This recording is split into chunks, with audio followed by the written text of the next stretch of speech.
We had to find something that we could do all together. And so I just thank you for taking a little bit of a risk. Yeah, I know it was not our usual thing and might have been a little bit uncomfortable, but thanks for jumping right in there. And I hope you enjoyed some piece of it. You're welcome to move around as we're doing the sermon and do some of the practices around the room if you would like. So we're continuing to, in our sermon series, of stewardship, and we're focusing on John Wesley's rules for money. So last week we talked about earn all you can. This week we're talking about save all you can. And next week is give all you can. I almost said gain. Isn't that bad? Give all you can. That'd be like doubling up on the earning. This week we're talking about saving, which I was thinking in particular about last night because I was at the trunk or treat. And if you've ever been to that trunk or treat, it's huge, right? Like there are people who don't go back because it is so huge. There's like 10,000 people who go to the trunk or treat over the course of the evening. They have the trunk or treat line divided up into actually 2 lines.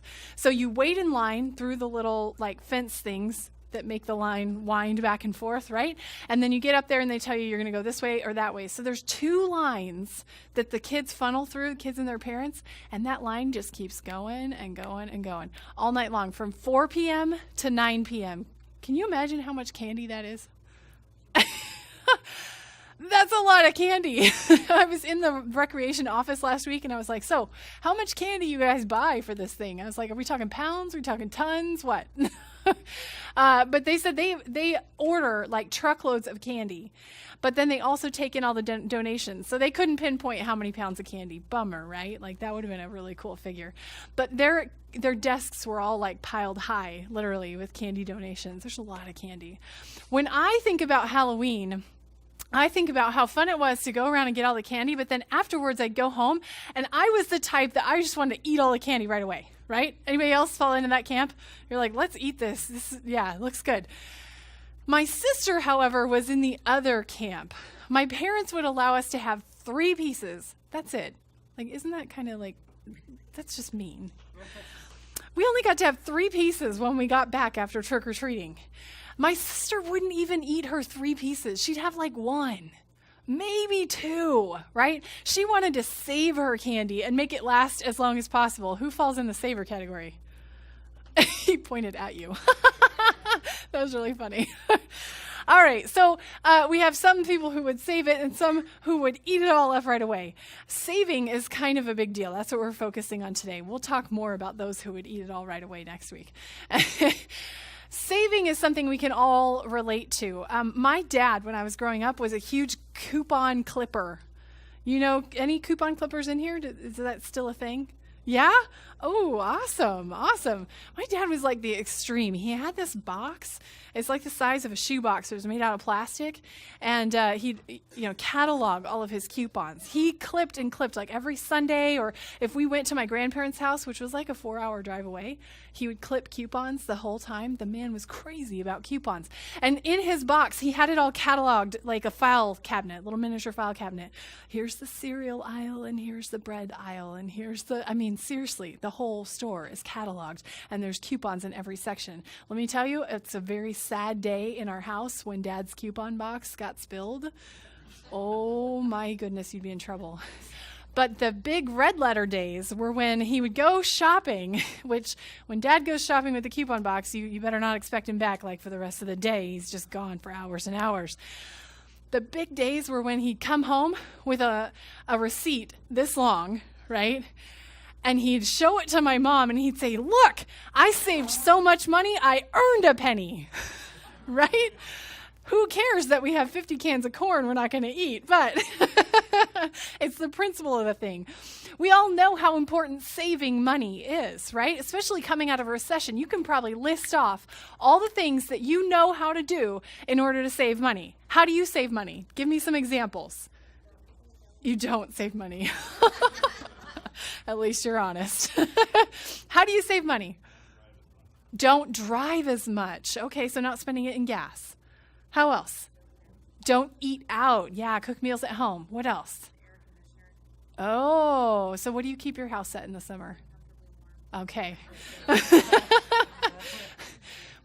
So don't use as much electricity. You can also change your SRP plan, I guess, right? So the off-peak hours. So then you do your laundry at off-peak hours. Any other ideas? Saving money? Yeah. Put it somewhere you can't reach it. Oh, like hide it from yourself. That's a new one. I didn't hear that all day. That was great. Were there something else? Yeah? Oh, that's a good one. She said family time at home instead of out and about. And Lana says it's fun. Yay. Are you being sarcastic?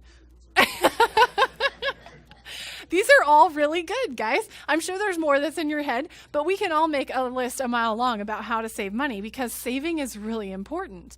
Have you ever heard the radio show that Dave Ramsey does? Yeah? You're all about the Dave Ramsey, right? Awesome. You know about the debt snowball. Okay, Dave Ramsey does a class too, not just the radio show, called Financial Peace University. And really, I don't think that Wesley's words that earn all you can, save all you can, give all you can, maybe it's been adopted by other denominations or other groups over the years, but it's no longer definitely unique to United Methodists. This concept you can find everywhere, which includes in the Financial Peace University. And they talk about it in terms of the debt snowball. So if you have debt in your life, they'll get you on track to earning all you can, right? Taking in all the money you can, and then saving it or paying it out so that you pay down those loans kind of in a domino effect, right? So in the class, though, one thing I find really interesting is they have people identify themselves and identify their own relationship with money, okay? And mostly people fall into two categories. You're either a saver or you're a spender, right? Maybe that relates to what you answered with the candy, or maybe you would change your answer. Would you consider yourself more of a spender? I definitely fall in the spender category. Or would you consider yourself more of a saver? Yeah. Usually there's one of each in each house. Isn't that funny? You kind of balance each other out that way. There are merits and there are downfalls to each type. You know, in our society, we tend to think, oh, the savers, they've just got all the good qualities, right? Because we know we're supposed to save and not spend. But the spenders have good qualities too. We're going to talk a little bit more about the spenders next week. The savers, though, their downfall is when it gets to be an extreme amount of saving. Some of you are nodding your heads like, I've been there. Savers, I feel like the middle ground is, you know, when you see on those online or Facebook groups where somebody's having a stockpile sale. These are the people who probably use coupons or they just watch for really good deals. And when there's a great deal at a certain store on whatever brand, whatever, they buy out the whole shelf, right? Because it was such a good deal. And then their garages tend to look more like a store instead of a personal garage, right? And they'll have what they call a stockpile sale, and they've got shampoos and conditioners and laundry detergents and whatever, but by the case, right? And so they'll save it, or they'll sell it to you, but kind of make a profit on it. To me, that's the middle ground, right? Of saving too much, extreme saving. But then if you go a little bit further, you get to, you might guess, you get to hoarding, right? This has gotten a lot of attention in our society. Uh-oh, somebody's being outed. She outed herself. It's gotten a lot of attention, I think, in our society lately because there's like the reality shows and stuff all about, what is it? Extreme hoarding, buried alive, or something like that. Well, you kind of tend to think like, okay, that's a really tiny population and maybe it's only happening in more recent years, but I think it's more than just an urban myth. So I give you the story of the Collier family. Okay, so this is back in 1909 when the Collier family moved into a mansion in New York City. It's like a 3-story brick house in the middle of New York City. And it's the parents and 2 teenage boys at the time. The boys go off to college, they move back home, and they never left the house again after they moved back. Big red flag was, in the telling of the story, they say the parents moved out at some point. But the boys stayed living at the house, okay, until 1947 when they died in the house. And as you can imagine, they probably didn't have a whole lot of, friends or contact with the outside world. And so it took a while for people to know that they had died. And it's one of those stories where someone smelled the smell outside of the house, called the authorities, and the police could not get in through the front door. because there's so much stuff piled up against the front door. They finally got in through an upstairs window. And in that upstairs room, there's Homer, one of the brothers. He had been like blind and deaf for years. And so he's sitting alone in this room in a chair, slumped over, and all this stuff just piled up around him. The crazy thing is that they could not find his brother Langley. Could not find him. What they did find was stacks and stacks of old furniture and old newspapers, and they found a wine press. They found a baby carriage. 2 single guys who never got married, never had kids. They found, the chassis of a Model T inside the house. They found 2 organs, and get this, 14 pianos. Yeah, inside of one house, plus over 25,000 books. 3 weeks later, they found Langley. He had been so worried that maybe someone would try to come in from the outside and break in to try and steal all of his stuff, that he had been setting up booby traps all over the house to catch the intruders. And inadvertently, he'd gotten caught in one of his own booby traps and had been buried underneath the mounds of stuff. We think this kind of thing is just urban myth, but it's real. To this day, firefighters, when they encounter a house like that, that's just so overwhelmed with hoarding and overwhelmed with stuff, they call it a call your mansion. It's a real thing.